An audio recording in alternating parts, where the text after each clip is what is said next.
por esse livro da Soraya, né, que é a dissertação de mestrado.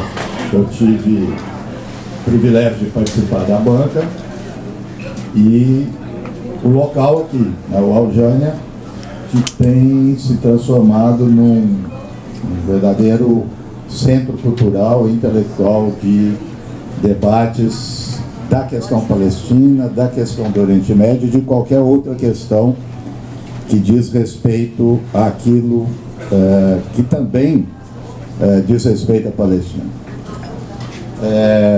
Eu vou falar algumas coisas específicas sobre o trabalho da Soraya, mas eu acho que a pessoa mais indicada para isso é ela mesma. E a partir daí vou fazer algumas outras considerações mais atuais, bem rapidamente, para também não roubar muito tempo da dona da festa aqui. Bom, acho que em primeiro lugar eu acho que cabe dar uma relevância grande à forma pela qual foi feita a dissertação. Então, aqui usando um pouco a linguagem acadêmica, a Soraya, creio que ao trazer o tema, né, maior da Nakba, que diz respeito à catástrofe do povo palestino, então de uma forma geral a todo o povo palestino, e ao mesmo tempo ela fez um olhar mais detido sobre uma localidade. Então, ou seja, a partir desse trabalho micro, a partir desse trabalho quase que etnográfico, ela voltou, né, por meio da memória de algumas pessoas, inclusive seu pai, voltou no tempo e no espaço e reconstruiu, né, esse momento trágico, mas por incrível que pareça, e ao mesmo tempo fundador. Eu vou voltar a isso depois. Então ela tem esse olhar da história macro, né, tem esse olhar de enquadrar a questão palestina dentro de uma configuração maior, uma configuração internacional, do momento específico da política internacional e do capitalismo, nesse pós-Segunda Guerra Mundial, e ao mesmo tempo olhando de forma quase que microscópica para a vida das pessoas. Então, desde uma descrição, né, por exemplo, do plano Dalet, que é o plano, foi o plano basicamente que dirigiu, né, deu o golpe final, vamos dizer assim, que já vem nesse processo de expulsão, né? Isso até já discutimos aqui quando estava aqui o Ilan Pape, mas ao mesmo tempo ela foca muito bem nessas memórias, e essas memórias é aquilo que dá, mais do que tudo, a concretude, dá o colorido, dá a vida, né, para esse trabalho. Quer dizer, então, ao mesmo tempo que foi uma dissertação de mestrado, ele também é, de uma certa forma,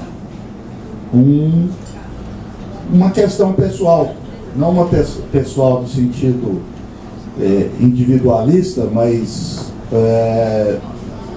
ao acertar essas questões pessoais, a Soraya acaba se reencontrando, né, com o próprio povo palestino, né? Eu gosto, não sei, vou falar por mim, mas eu gosto muito dessa coisa de acerto de contas, né? Minha filha diz que isso é signo de escorpião. Eu não sei se o Marx também tinha isso, mas o Marx também vivia acertando contas, né? Eu acho que, de uma certa forma, a Soraya também aproveitou que ia fazer a dissertação de mestrado e acertou contas. E eu acho bom isso, né? E esse acerto de contas, eu acho que ele acaba vindo para o presente.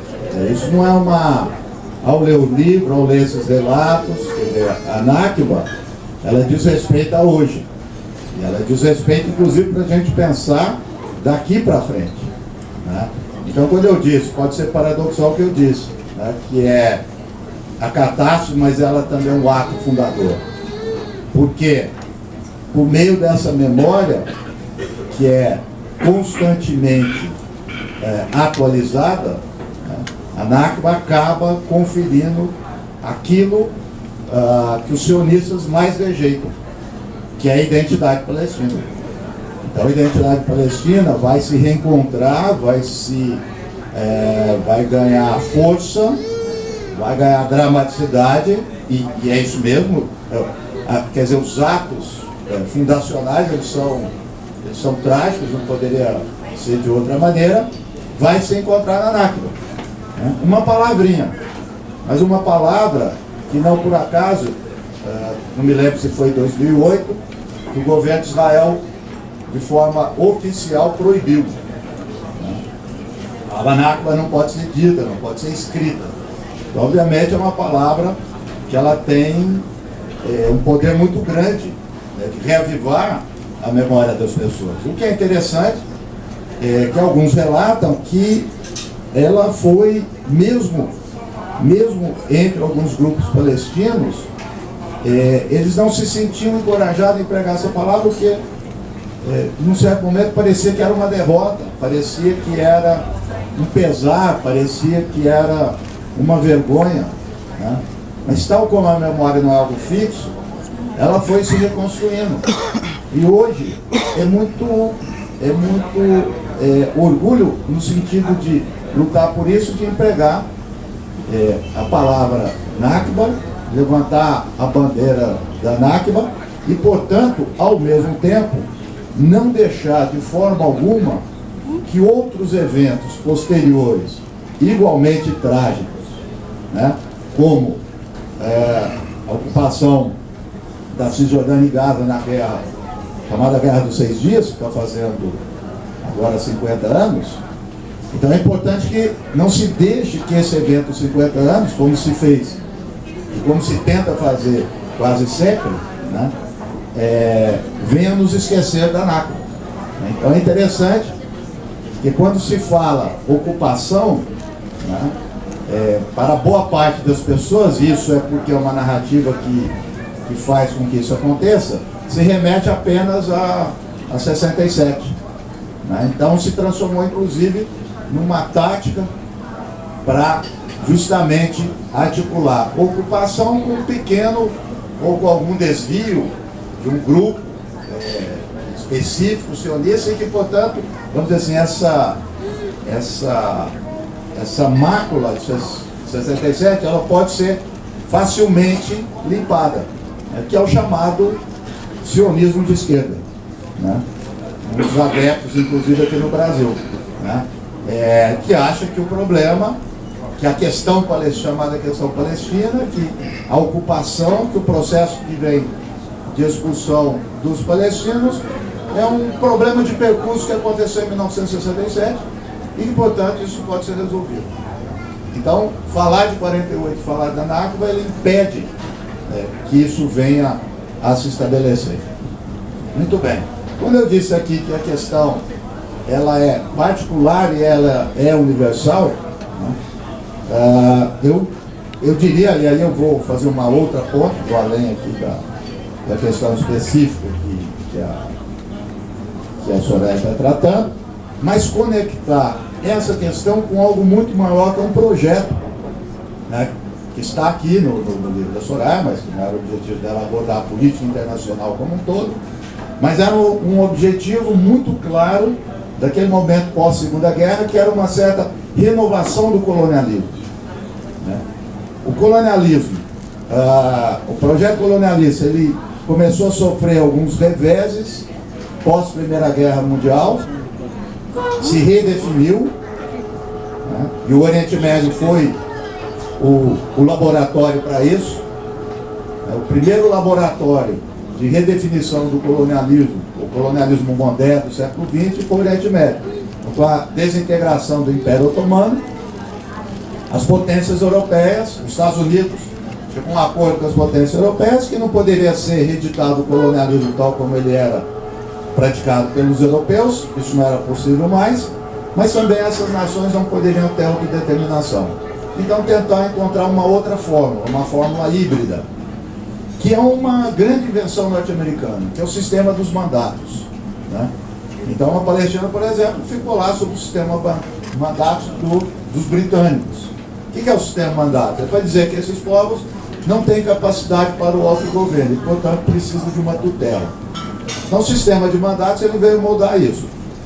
Com o final da Segunda Guerra Mundial, o próprio sistema de mandatos estava em crise e estava se esfacelando. Então, um novo laboratório que poderia ser oferecido nesse momento era o laboratório da Palestina por meio de Israel. E além de ser um laboratório, de estar ali incrustado no Oriente Médio para fazer as vontades das grandes potências. Então, portanto, de uma pequena aldeia, da vida das pessoas ali que estão envolvidas, que deixaram sua marca, suas vidas, que foram para outros lugares. Isso se conecta, por sua vez, com uma chamada grande política, né? As grandes doutrinas, estratégia geopolítica. Creio que a atitude mais sensata, mais prudente de cada um de nós é não podemos perder de vista nenhuma dessas.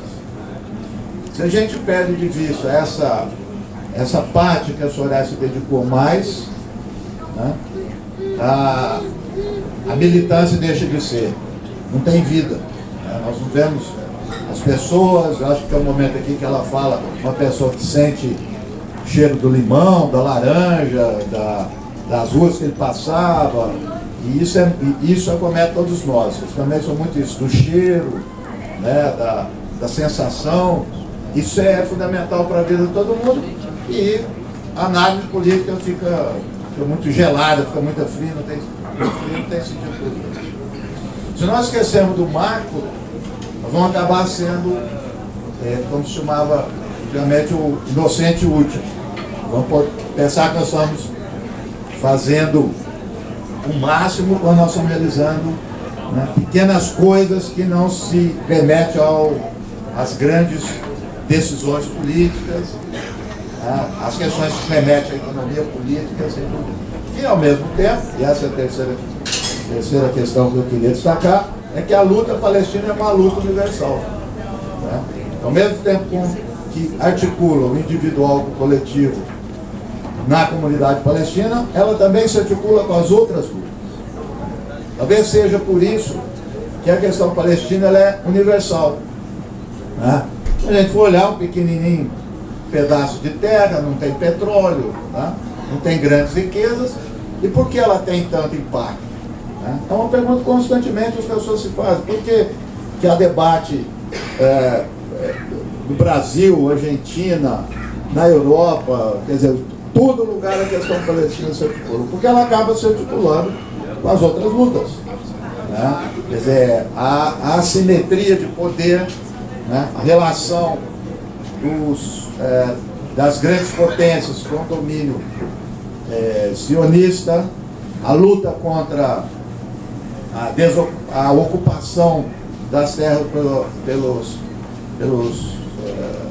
poderes coloniais. Quer dizer, quando nós colocamos isso na pauta, nós vamos articular com várias lutas, inclusive com as próprias lutas daqueles que estão desalojados, que estão expulsos dos seus espaços aqui no Brasil, né?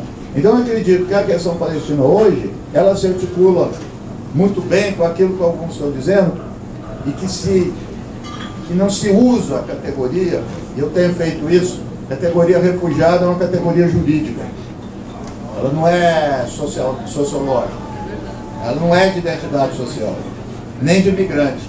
Eu cada vez mais acredito que nós devemos pegar a palavra daqueles que foram deslocados, daqueles que foram expulsos, né? E se a gente colocar esse critério, há várias formas pelas quais as pessoas são expulsas, né?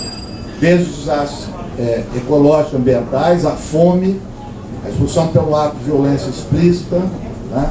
A expropriação capitalista constante. Então, há milhões de pessoas expulsas no mundo, milhões, e elas estão em deslocamento, elas estão em constante fluxo pelo mundo. E é muito interessante, eu tenho sempre chamado a atenção para isso, que aí cria uma grande contradição, porque de um lado se diz que esse mundo moderno, racional, é o mundo do fluxo.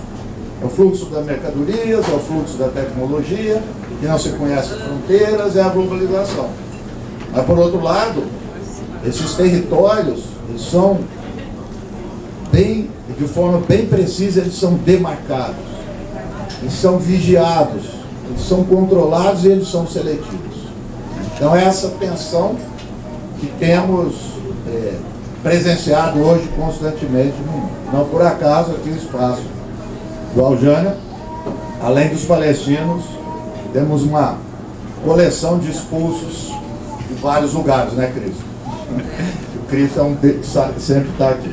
Então, creio que ao ler portanto, esse trabalho, essa obra da Soraya,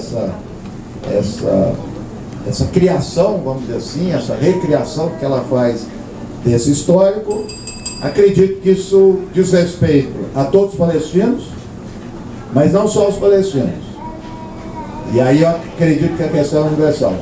Vocês vão poder ver também brasileiros, congoleses, senegaleses, todos aqueles que passaram por esse mesmo processo de expulsão e que, ao refazer essa memória, vai reencontrar com a sua história de vida. Então, de uma certa forma, é um trabalho de história, é um trabalho de jornalismo, é um trabalho etnográfico e é também um pouco, ou bastante, depende do ângulo que a gente olha, a vida da Soraya. Tá bom? Muito obrigado.